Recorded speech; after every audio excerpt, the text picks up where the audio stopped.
여러분 찬양이란 뭘까요? 우리 리더학교 참석하신 분들 다 배웠을 건데 찬양이라는 것은 하나님을 높일 수 있는 모든 수단과 방법이 찬양입니다. 하나님을 높이는 찬양, 노래만 찬양이 아니라 그것은 찬송이라고 하죠. 하나님을 높일 수 있는 모든 수단과 방법. 예를 들면 우리 진영 자매가 또 태권도 사범님이시지 않습니까? 540도 돌려차기 하면서 주여 해야지 꼭 찬양이 아니라 그냥 이렇게 돌려차기 하면서 하나님 위해서 내가 돌려차기 할 것이다 하면 그게 찬양이 되는 것입니다. 공부할 때 하나님 위해서 내가 공부하겠다 하면 공부가 찬양이 되는 것입니다. 그래서 찬양이라는 것은 노래에 갇힐 수가 없죠. 하나님 받으시는 것은 찬송이 아니라 찬양이라는 것을 기억해야 됩니다. 그러면 찬송이 찬양이 안 될 수도 있겠죠. 왜냐하면 내가 부르는 노래가 하나님을 위한 것이 아니면 그것은 찬송일 수는 있지만 그냥 송이죠. 네. 그것은 찬송이나 찬양이 될 수 없을 수도 있습니다. 그래서 우리가 종종 찬송가 부를 때 막 4절 5절 넘어가면 찬송가에서 벗어나서 노래가 되고 그냥 지겨울 때가 많이 있습니다. 하지만 하나님 예배할 때 진짜 찬양하는 마음이 있을 때는 100절이든 1000절이든 다시 듣고 다시 듣고 다시 들어도 참 마음이 좋고 예배하게 되는 것을 발견하게 됩니다. 그래서 우리가 오늘 제가 리더학교 할 때마다 꼭 하는 게 할렐루야라는 설명이지 않습니까? 할랄, 자랑하다 뜻인데 칭찬하다. 여기서 할렐루 이렇게 되면 PL, 능동, 명령, 강조 동사입니다. 좀 어렵죠? PL, 능력, 능동, 강조, 명령 동사. 그러니까 할렐루 이렇게 하면 자랑하라 이런 뜻입니다. 억수로 자랑하라. 그냥 세게 심하게 그냥 이렇게 자랑하라 이런 뜻입니다. 야는 여호와 야훼라는 뜻입니다. 그러니까 할렐루야 하면 PL 강조형을 써서 여호와를 억수로 진짜 시게 자랑하라. 이게 할렐루야입니다. 그러면 아멘 할 때 우리가 아멘 이게 아니라 억수로 자랑하겠습니다. 이거를 이제 대답하는 것이 아멘이겠죠? 해볼까요? 할렐루야! 민지야 좋아. 할렐루야! 네. 그러면 할렐루까지 하면 이거 2단입니까? 아닙니까? 2단 아닙니다. 예, 우리 야는 없어도 우리 제일 중요한 단어긴 하지만 다 압니다. 교회 사람들 설마 할렐루 게임을 자랑하겠습니까? 할렐루야 안에도 우리가 다 알고 있습니다. 여호와를 자랑하다 이렇게. 찬양 가사 중에 할렐루야 뭐 이런 거 있는데 그 할렐루야 안 했다고 2단이라고 말한 사람이 있더라고요. 그리고 할렐루야를 알렐루야로 돼 있는 가사들도 있습니다. 이거 2단이라고 말하는 권사님들 몇 번 봤는데 여러분 이 알렐루야는 라틴어로 이야기할 때 알렐루야라고 이야기합니다. 여러분 함부로 2단이라고 말하면 안 됩니다. 무식하다는 소리 들을 수도 있습니다. 어쨌든 할렐루야라는 것은 하나님을 억수로 자랑하는 것입니다. 여러분 그것이 그리스도인의 본분이죠. 그리스도인의 하나님을 향한 창조된 그리고 회복된 구속된 목적이라는 것입니다. 마틴 로이드 존스 목사님은 이런 이야기를 했습니다. 만약 어떤 설교자가 나에게 하나님을 느끼게 해준다면 그가 하나님의 위엄과 영광, 구주 예수 그리스도의 사랑 그리고 복음의 위대함에 대해 희미한 빛이라도 나에게 던져준다면 나는 그 설교자의 다른 모든 것을 용서할 수 있을 것 같다. 그러니까 마틴 로이드 존스 목사님은 하나님의 영광에 반한 거죠. 그분에 대해서 더 알고 싶어하는 거죠. 설교자가 그것을 할 수만 있다면 나는 그 설교자를 무조건 요즘 유행하는 말 추앙할 것이다. 이렇게 이야기하는 거죠. 여러분 그만큼 하나님의 영광에 반하고 그분의 이름을 높이고 자랑할 수 있다는 것은 너무 특별한 일인 것 같습니다. 그것은 그리스도인의 특권이며 그리스도인의 자랑이며 기쁨이라는 것이죠. 여러분 여러분들 송리스트에 이 듣는 음악에 찬양과 가요의 비율이 어느 정도 됩니까? 저는 가요가 더 많은 것 같기도 하고 여러분 찬양이 우리가 그렇게 듣는 것보다 더 중요한 것은 내 삶 전체가 그분을 향해서 찬양이 되게 하고 그분을 높여드리는 것이죠. 그렇게 되기 위해서 우리가 찬양을 듣기도 하는 거고요. 고백을 보기도 하는 거고 이것을 이해하기도 하는 것입니다. 시편에는 다윗의 시가 굉장히 많이 기록되어 있습니다. 그런데 이 다윗은 굉장히 격하게 기록하고 있습니다. 특히 원수에 대한 저주가 굉장히 많이 있습니다. 다윗의 시는 대부분 감사로 시작하지 않고 탄원하는 시로 시작합니다. 탄원이라는 것은 억울함과 자기 자신의 형편에 대해서 호소하는 것입니다.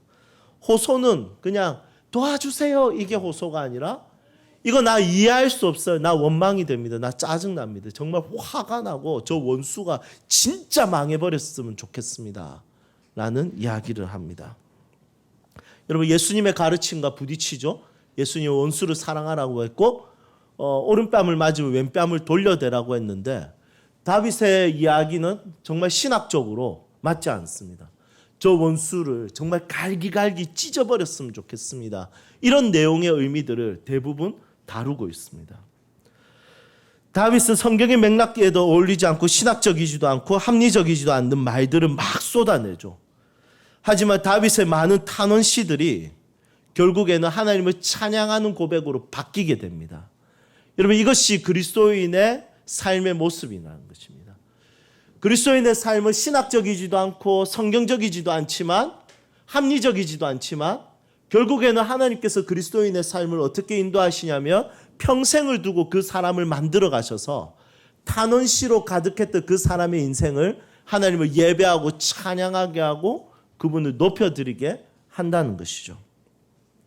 그리고 우리가 하나님을 찬양할 때 그것이 신학적이지 않아도 이 시편 다윗의 고백이 기록되어 있다는 것은 어떤 의미냐면 하나님이 우리에게 주실 최고의 은혜는 우선 들으신다는 거예요.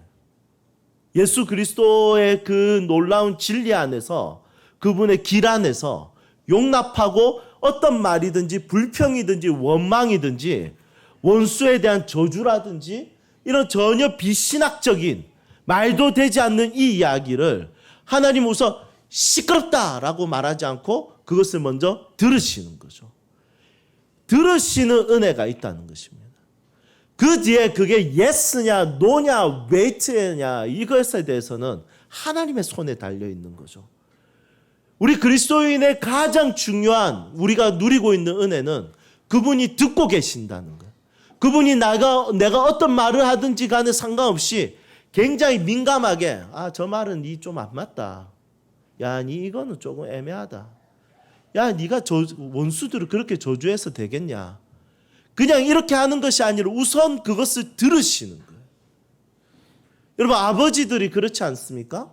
아이들이 쓸데없는 이야기, 말도 안 되는 이야기 이런 이야기를 해도 부모들이 먼저 듣고 봅니다.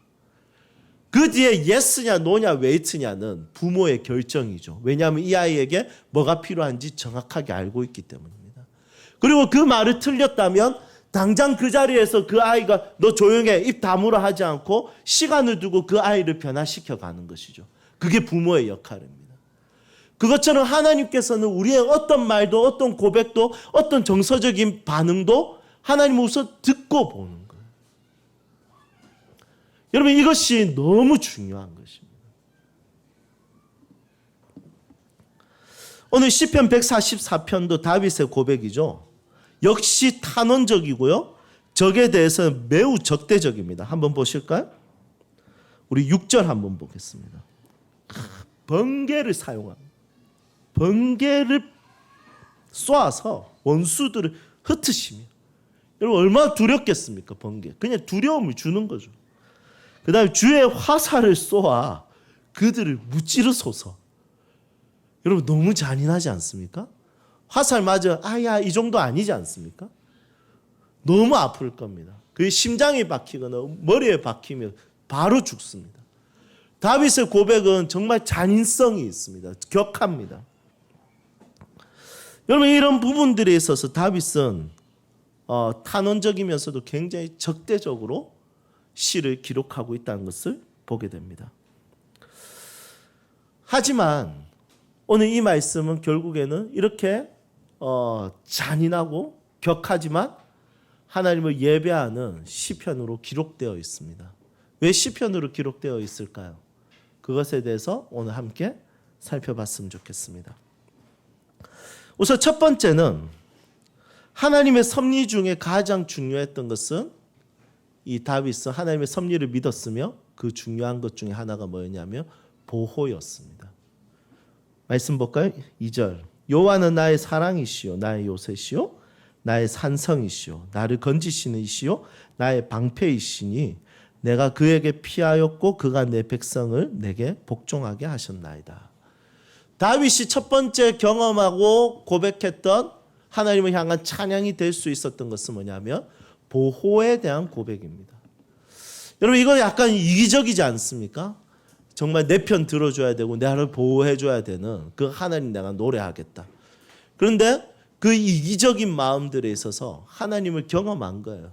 그분이 나를 보호하셨다는 것을, 그분께서 나를 인도하셨다는 것을, 그분께서 우리 가정을 감싸고 지켜주셨다는 것을 고백하는 겁니다. 여러분 이것이 다윗에게는 굉장히 중요한 찬양이 된 것이죠. 여러분 여러분들은 하나님이 나를 보호하고 있다는 것을, 내 자녀를 보호하고 있다는 것을 믿으십니까? 여러분 그렇다면 함께 이 찬양으로 함께 고백했으면 좋겠습니다.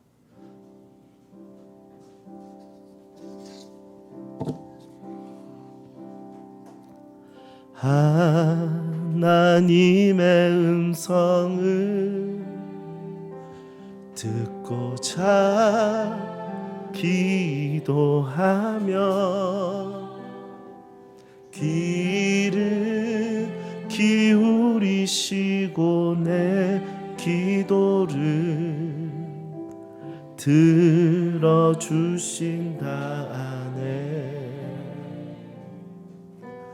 깊은 웅덩이와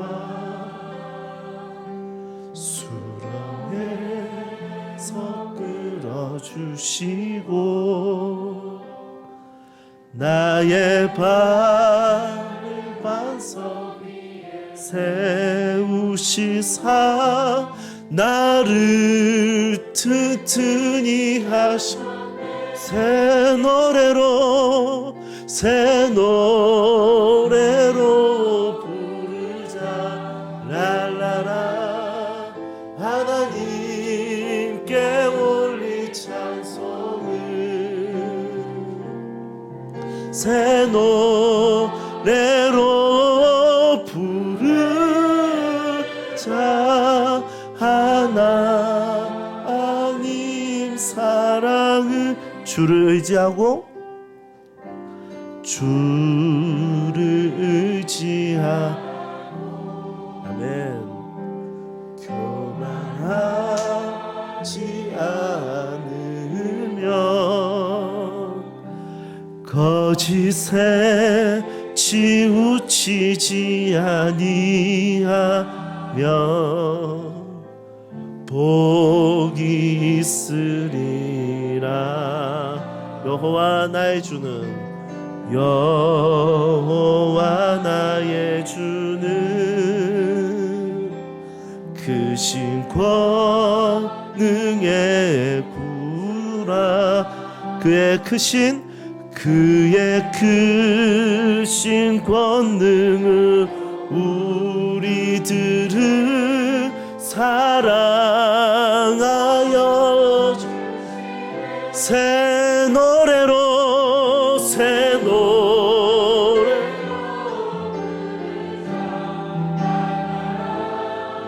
하나님께 올릴 찬송을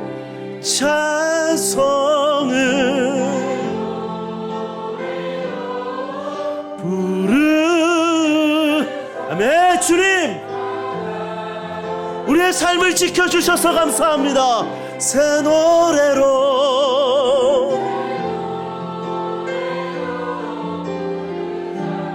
랄라라 하나님께 올릴 찬송을 새 노래로 하나님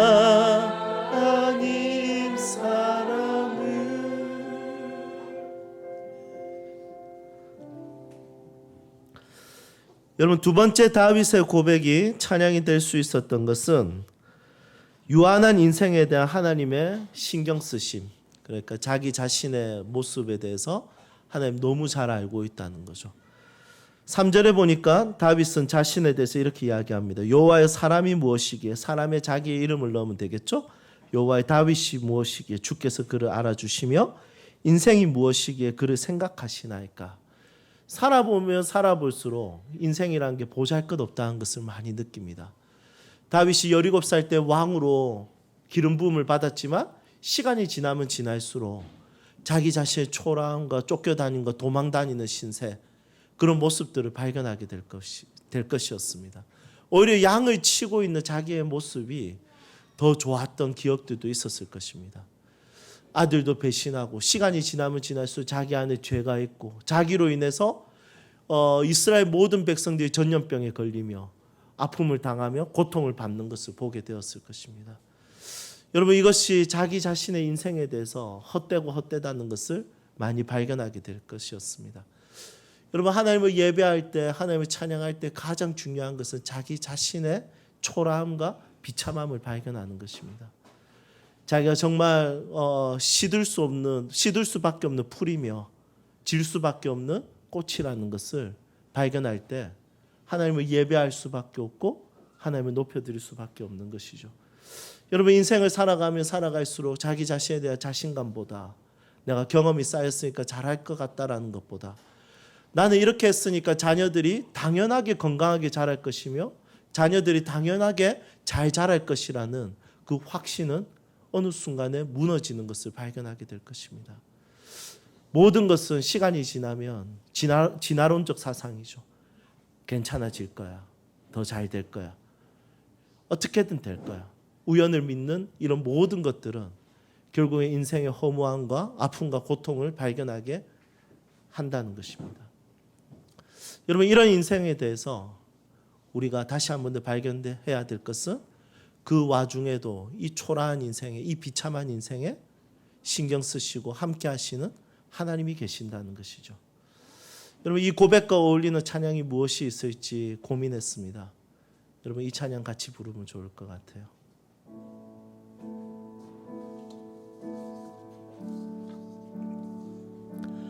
온 땅에 주인 되신 주님이 내 이름 아시며 상한 맘 돌보네. 어둠을 밝히시는 새벽별 방황하는 내 맘 주의 길 비추시네. 나로 인함이 아닌 주가 행하신 일로 나의 행함이 아닌 오직 주로 인하여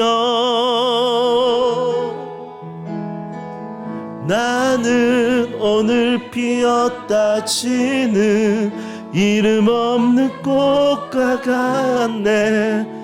바다에 있는 파도 안개와 같지만 주는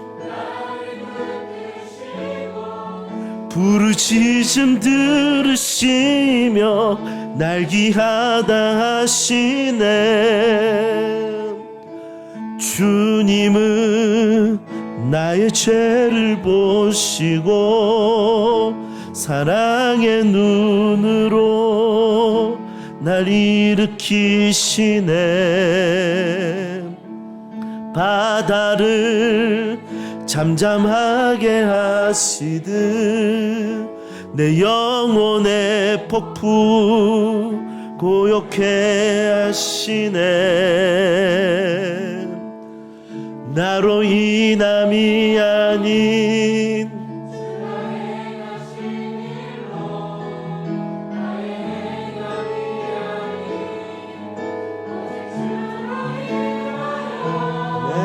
나는 오늘 피었다. 나는 오늘 피었다 지는 바다에 있는 파도 안개와 같지만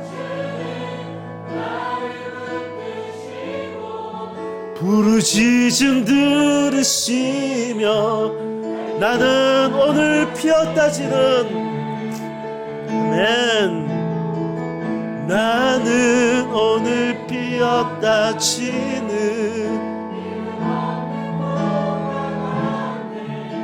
바다에 있는 파도 안개와 같지만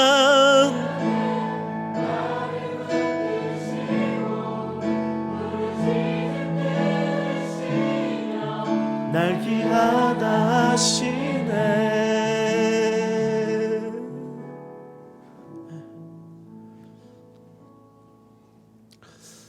여러분 방금 부를 때 교리적으로 신학적으로 좀 틀렸다라는 생각 안 들으세요? 딱 들 겁니다.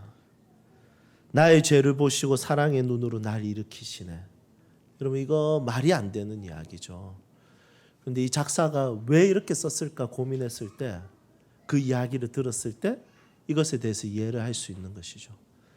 여러분 신학적으로 딱 걸리는데 다시 이것을 부를 수 있는 것은 뭐냐면 이 찬양에서 말하고 싶은 것은 하루아침에 지는 꽃과 같고 보잘것없고 바다에 있는 안개 같지만 죄인이지만 하나님이 여전히 나를 붙들어 주심이 있다는 것.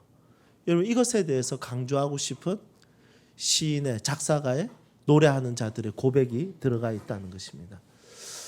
여러분 신학적이면 굉장히 좋겠죠. 가르치는 사람은 특히 그래야 됩니다. 하지만 진짜 중요한 것은 뭐냐면 하나님 앞에 나의 모든 것을 말할 수 있는 그 친밀감이 굉장히 중요한 것입니다.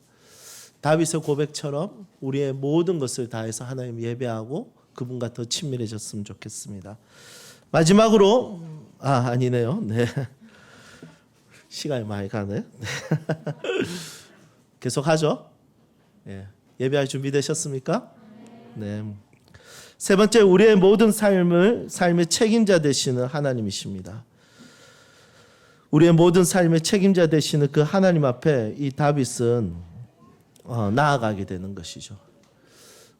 어려운 상황에서도 하나님은 자신을 붙들고 계시고 책임지시고 있다는 것을 고백하고 이 모든 전쟁을 하나님께 의탁하는 것입니다. 여러분 그리스도인의 삶의 모든 전쟁은 내 손에 있는 것이 아니라 하나님께 있음을 발견하게 되는 것이죠. 여러분 인생의 싸움을 많이 겪어본 사람들마다 고백하게 될 겁니다. 자녀의 문제, 가정의 문제, 교회의 문제, 관계의 문제, 내가 해결할 수 있는 거 하나도 없다는 것을 많이 발견하게 될 것입니다. 모세가 홍해 앞에 섰을 때 그 감정, 그 정서, 그것이 어떤 것인지 우리는 인생을 살아보면 살아볼수록 많이 느끼게 될 것입니다. 나는 내가 생각하고 이것이 괜찮다 생각하고 이것을 결정하고 선택하고 하면 그것이 이루어지고 잘 될 거라고 생각하지만 생각지도 못한 문제는 계속 일어나고 그것을 내가 해결할 수 없다는 것에 부딪힐 때가 굉장히 많이 있을 것입니다. 여러분 그럴 때마다 함께 부르고 싶은 찬양이 있죠. 이것은 전쟁이 그분의 손에 있다는 것을 고백하는 것입니다. 여러분 우리 너무 잘 아는 찬양입니다. 여러분 이 찬양으로 여러분들의 삶에 모두 있는 정말 전투와 전쟁 같은 삶을 하나님 손에 올려드리는 시간이 되기를 소망합니다. 세상의 유혹 시험이 내게 몰려올 때에 나의 힘으론 그것들 모두 이길 수 없네.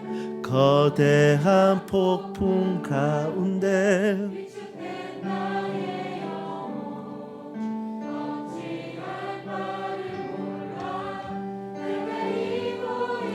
이 절 거짓과 속임수로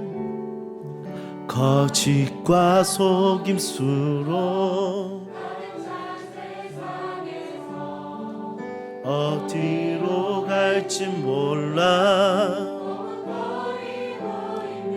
공중에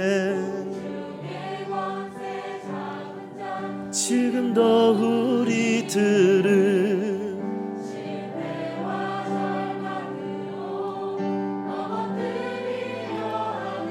주를 찬양합니다. 어떻게?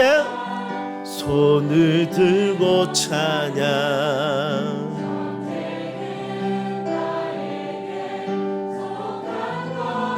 전쟁 같은 내 삶을 하나님께 올려드립시다. 손을 들고 찬양해.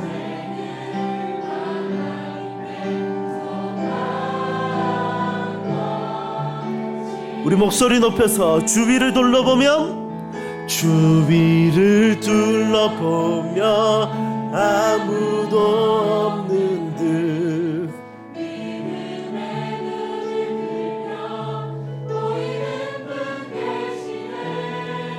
지금도 내 안에서 역사하고 착한 일을 시작하신 그분께서 그 일을 이루십니다.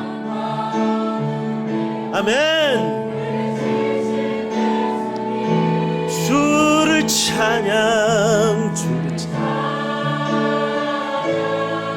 손을 들고 찬양.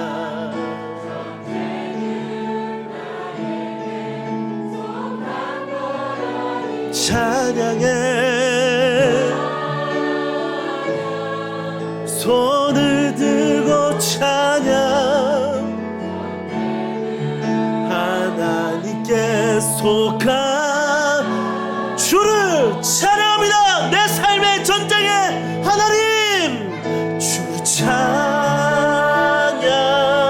손을 들고 찬양. 전쟁은 나에게 속한 것 아니.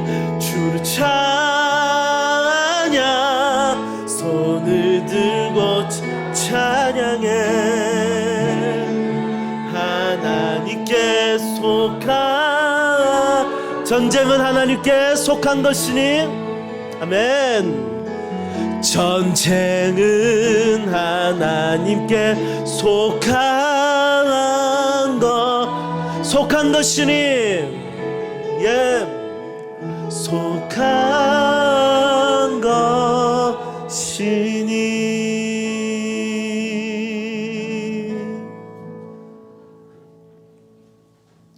다윗은 장군 출신입니다. 다윗은 굉장히 많은 전쟁에서 승리와 이김을 누렸습니다. 하지만 그 모든 승리를 돌아봤을 때 하나님이 그것을 이기게 하셨다라는 확신과 신뢰와 믿음이 있었습니다. 그래서 앞으로도 들이닥칠 그 모든 전쟁 같은 삶에 대해서는 하나님밖에 의지할 것이 없는 것이죠. 왜냐하면 하나님께서 다윗의 인생의 구원자가 되십니다. 여러분, 찬양에서 가장 중요한 것은 구원하신 하나님이십니다. 여러분, 이것은 무슨 의미냐면, 나는 내가 처해 있는 환경과 상황과 내가 갈 수밖에 없는, 죄로 인해서 갈 수밖에 없는, 지옥에 갈 수밖에 없는 내 모든 것을 구원하신 그분의 놀라우신 은혜가 크다는 것입니다. 여러분, 다윗은 자신의 인생에 대한 구원을 맛봤습니다. 다윗은 천국과 지옥에 대한 이야기를 하지 않고 하나님께서 자신의 인생을 구원하신 것을 보게 됩니다. 여러분, 천국에 가는 구원이 우리에게 너무 기쁘고 큽니다. 그런데 이 지옥에서 천국으로 구원받았다는 것은 우리의 삶에 어떻게 나타나냐면, 인생의 지옥 같은 삶에서 내가 도저히 벗어날 수 없는 그 상황에서 하나님의 구원을 맛볼 수 있습니다. 그래서 인생의 구원, 인생을 구원하시는, 나의 위기와 아픔과 절망을 구원하시는, 내 힘으로 아무리 발부둥 쳐도 늪에 빠져 있는 것처럼 더 깊이 들어가는, 누군가 줄을 던져주지 않으면 도저히 나올 수 없는 나의 인생, 그 인생에 구원하시는 그분의 은혜, 다시 회복시키시는 그분의 은혜, 그 구원을 우리가 죽고 나서 가는 천국에 대한 구원이 오늘 내 삶에 이루어지는 구원의 일부라는 것입니다. 다윗은 그렇게 고백하고 있습니다. 9절에 갑자기 주님을 예배합니다. 하나님은 내가 주께 새 노래로 노래하며 10줄 비파로 주를 찬양하리로다. 그러면서 하나님께서 자기의 인생을 구원하시는 것에 대한 이야기들을 쭉 하게 됩니다. 여러분, 인생의 구원을 맛봤으면 좋겠습니다. 우리의 소명, 우리의 부르심은 결국 무엇이냐면, 구원하시는 그분의 은혜와 위대하심이 내 인생에 꼭 필요하다는 것을 경험하는 것입니다. 여러분, 예수님은 여러분들의 인생과 여러분들의 영혼과 여러분들의 전생의 구원자이심을 고백하십시오. 우리 함께 이 찬양으로 구원자이신 그분을 함께 예배하며 나아갑시다.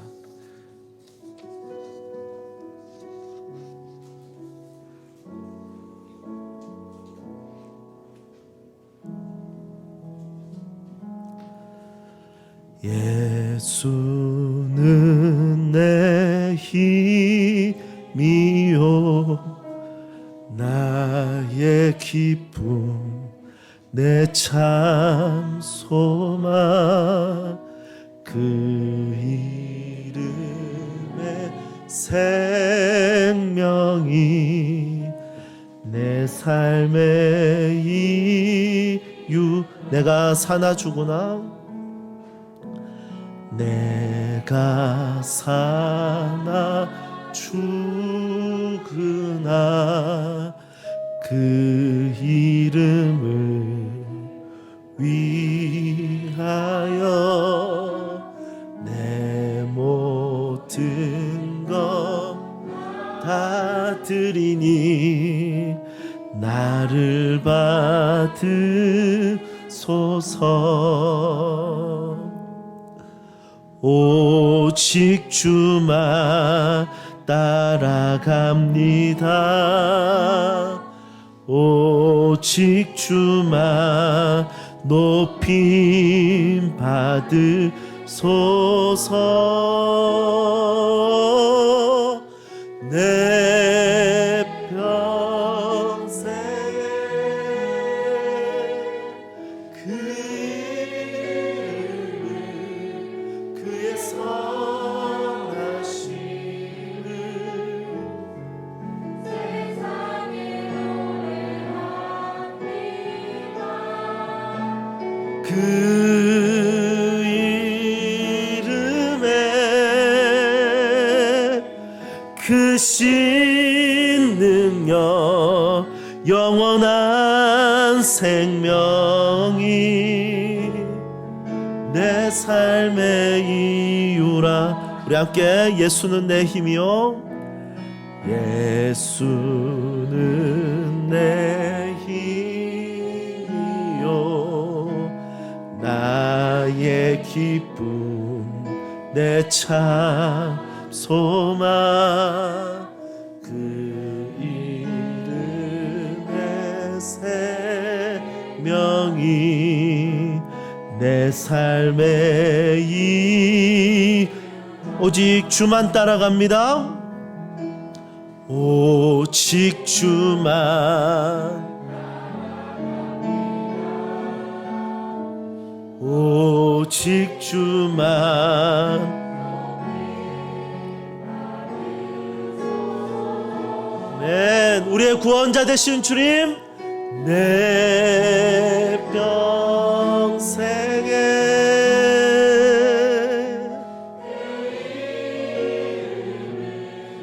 그의 선하심을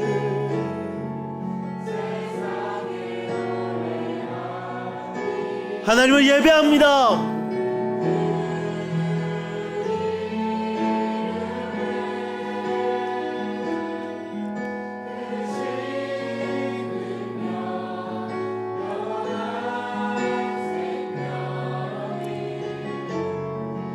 내 삶에 우리 함께 믿음으로 내 평생에 그 이름을 내 평생에 그 이름을 그의 선 세상에 노래하리라.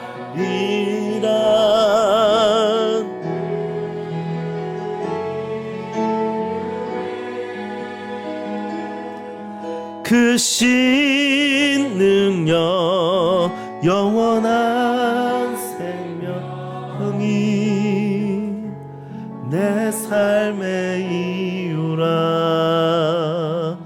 여러분 이 시간 함께 기도하며 나아갑시다. 기도할 때 하나님, 내 인생 전체가 하나님을 향한 노래가 되는 것은 뭐 작은 에피소드들 그냥 한 번 경험했고 한 번 은혜 받았다고 해서 되는 것이 아니라 매 순간 매 시간마다 하나님의 보호하심과 그분의 나의 초라한 모습 가운데서도 신경 쓰심과 그리고 그분께서 나의 모든 전쟁 같은 삶을 맡아주심과 그리고 정말 구원이 필요한 나의 인생, 저 깊은 수렁에 있는 나의 인생, 더 이상 스스로의 힘으로 일어날 수 없는 나의 인생에 대해서 구원을 베푸시는, 우리 가정을 회복시키시는, 그리고 죽는 그 순간에 내가 천국에 갈 수 있는 그 은혜가, 그 확신이, 그 구원이 믿어질 때 그분을 향한 노래와 예배가 되는 것입니다.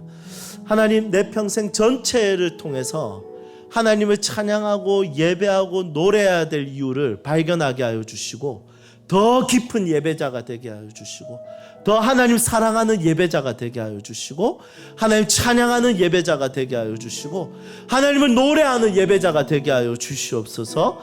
오늘 우리 말씀 붙들고 함께 기도하며 나가도록 하겠습니다. 기도하겠습니다.